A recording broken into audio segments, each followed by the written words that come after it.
내용이 있는 거예요. 그러니까 뭐에 대한 표정인가? 예수님이 무덤에서 3일 만에 부활하실, 죽음에서 생명으로, 정말 사망의 권세를 물리치고 부활하시는 부활의 주님을 예표하는 거다, 의미하는 거다. 이럴 때 표적입니다. 이적인 뭔가 갑자기 무슨 일이 뭔가 이루어지는 거예요. 그건 아무런 의미가 없을 때, 의미가 없는 건 이적이고 의미가 있는 거는 표적이다. 자, 천의 몸에서 잉태하리라. 근데 예수님이 천의 몸에서 출생하셨다. 그건 뭐예요? 표적입니다. 의미가 있는 걸 말하는. 그래서 이 표적은 뭐예요? 항시 성경에서 표적은 미리 예언을 또 해요. 예언된 것이 그대로 그 능력이 드러나는 거, 그게 표적이다. 그래서 성경에는 많은 그 예표적인 사건이 주어집니다.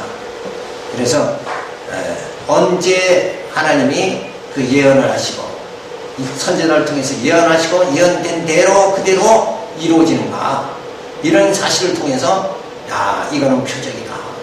이건 하나님께서 우리를 구원의 길로 인도해 주시는 그 믿음을 주시기 위한 표적이다. 이렇게 우리가 볼 수가 있는 거예요. 그래서 정말 하나님의 그 가장 큰 표적이 뭐라고 그랬어요? 많은 사람들이 예수님 앞에 나와서 표적을 보여주세요. 요나의 표적이다. 그 요나의 표적은 뭘 의미하는 거예요? 예수님의 부활을 의미하는 거잖아요.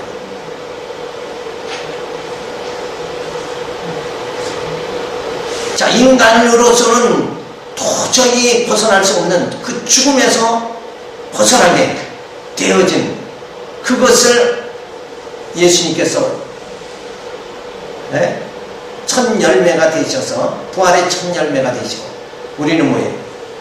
다 그 주님을 따라서 부활함을 받게 되어지는, 그래서 예수님의 그 부활은 표적이다. 누구에 대한 표적이에요? 우리가 부활함을 받게 되는 그 표적이다. 이미 하나님께서 뭐예요? 표적을 보여주셨어요. 이 표적을 왜 보여주시는가? 믿음이 주어지도록 하기 위해서. 표적이 없으면, 인간은 뭔가 보지 않으면 믿지는 않잖아요. 그래서 하나님께서는 다 보여주시는 거예요. 이 땅에 예수 그리스도를 하나님이 얼마나 사랑하시는가, 세상을 이처럼 사랑하신 그 표적을 예수 그리스도를 보내서 눈으로 보게 하고, 너희가 눈으로 본 바요 손으로 만져본 바니라. 사도 바울은 분명히 선언하죠. 그 예수를 너희가 눈으로 보지 않았느냐? 그 하나님의 사랑을 너희가 손으로 만져보지 않았느냐? 그런데 너희가 어떻게 해서 지금 저 유대 지도자들이 이러쿵저러쿵 가리키는 그 변론에 빠져가지고 어떻게 이 복음을 갖다가 너희가 외면할 수가 있느냐? 그러니까 사도 바울이 안타까운 마음속에서 너희가 철학과 속임수에 빠지지 말라. 이 복음이, 이 예수가 우리를 죽음에서 생명으로 옮겨주신 그 하나님의 놀라운 사랑이다. 그걸 너희가 어떻게 눈으로 보고도 어떻게 예수를 믿지 않고, 너희가 예수를 어떻게 핍박하고 너희가 예수를 어떻게 부인할 수가 있느냐? 그것은 하나님이 우리에게 주시는 표정이다. 그 십자가의 표정, 그것을 통해서 우리는 뭐예요? 우리의 구원이 완성될 걸 바라볼 수 있는 거예요. 이것이 놀라운 표적이라는 걸 생각할 수가 있죠. 자, 이렇게 해서 현대신학의 개발적 우리가 비교를 해봅니다. 인문주의 신학, 알미니엄 신학, 칼빈 신학, 그리고 성경이 말하는 하나님의 절대 예정과 절대 주권적 섭리에 의해서 나된 것은 주님의 은혜로다. 그래서 사도 바울은 내가 산 것이 아니라 내 안에 예수 그리스도가 사신다. 내가 지금 보이는 건 내가 사는 것 같지만 실상은 누가 살아요? 내 안에 예수 그리스도가 사시는 거예요. 내 이념과 신념으로 내가 살아가는 것이 아니라 예수의 복음으로 내가 살아간다. 내가 내 뜻대로, 내 의지대로, 내 생각대로, 내 경험에 의해서 살아가는 것이 아니라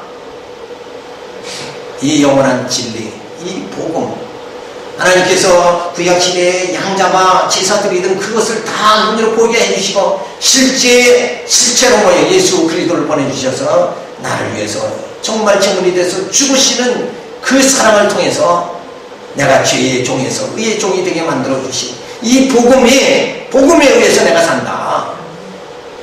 너무나도 분명한 거 아니에요. 그래서 모든 것이 뭐예요? 하나님 다 주권대로 주권적 섭리에 의해서 되어진 거다. 인간이 정말 불의했던 나를 결국은 의롭다 해주시고 하나님의 선하신 그 뜻을 따라서 살게 만들어 주시는 이것도 다 하나님이 하게 하시는 거다.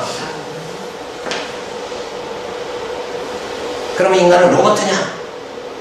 로봇 아니에요.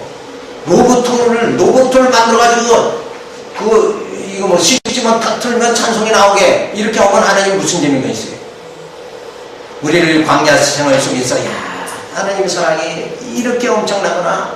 그걸 나의 연약하고 어리석음을 깨달을수록 하나님의 그 뜨거운 사랑을 깨닫고 경험하고 체험하고 검증하고 난 다음에 주님 나라 들어가서 오직 하나님만 찬양하고 섬기도록. 이건 로봇가 하는 게 아니라 사랑의 감격에 의해서 하는 거지 이건 로봇가 아니에요. 로봇은 감격이 없잖아요. 그렇게 하시려고 우리는 원망하죠. 아담 타락하는 게 하고 나를 정말 죄 가운데 살지 않게 하고 하나님을 그냥 쏙 데리고 갔으면 얼마나 좋을까 이렇게 생각하지만 그 이런 처참한 과정을 어둠의 이 세상을 통과하게 만드시는 이 연단의 과정을 통과하게 하시는 이유가 근본 뭐냐? 그 하나님의 깊으신 섭리를 생각해봐요. 우리에게 사랑의 그 감격 속에 하나님을 오직 하나님만 경외하게 만드시려고 하시는데 그 깊으신 뜻을 우리는 모르고 오늘 내게 왜 이렇게 고난이 주어진가? 하나님 섭섭합니다. 이러고 살아간다 그러면 꼭 그건 어떤 모습이에요? 어린아이가 철이 안 났으니까 투정 부리는 것밖에 안 되지 않느냐? 그래서 내게 고난이 주어져도 고난 속에 나약한 나를 발견하고 하나님은 그 사람을 더 깊이 깨닫게 만들어 주시니까 이거 정말 대단한 사건이다. 이러고 고난 속에서도 너희가 환난을 당하라. 어떻게 하라고 그랬어요? 기뻐하라. 환난 당하는데 어떻게 기뻐해요? 환난 당하는 건 고통이지. 근데 고통을 주고 난 다음에는 환난을 주고 난 다음에 하나님이 하시는 말씀이 너희는 기뻐해라. 이게 도대체 뭘로 생각할 수 없어요. 인간 이성으로는 도저히 생각할 수가 없는 거예요. 근데 인간 이성으로 도저히 불가능한데 가능하게 해주죠. 그래서 환난 중에 기뻐하는 거예요. 처녀의 몸에서 나는 건 도저히 인간 이성으로는 이해할 수가 없죠. 근데 가능하게 해주시는 거예요.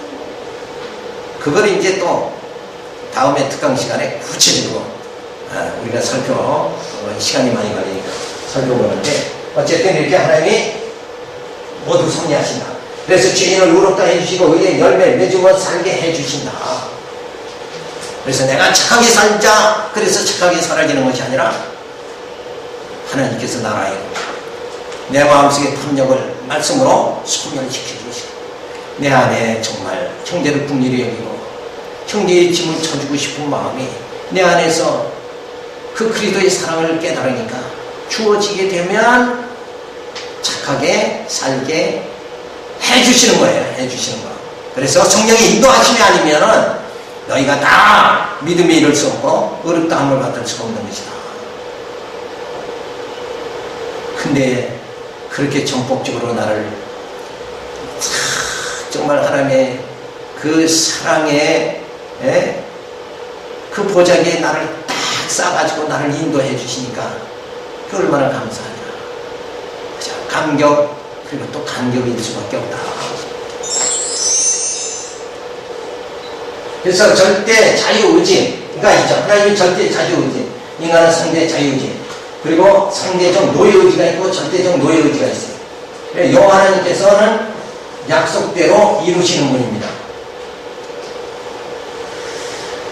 그래서 이 절대적 자유의지라는 것은 창조, 이건 우리 마음대로 할 수가 없는 거죠. 사죄, 성화, 부활, 영생, 하늘의 기업을 이을 자가 되어지는 것, 이 모든 것은 인간의 자유의지로 이루어질 수 없는 것이다.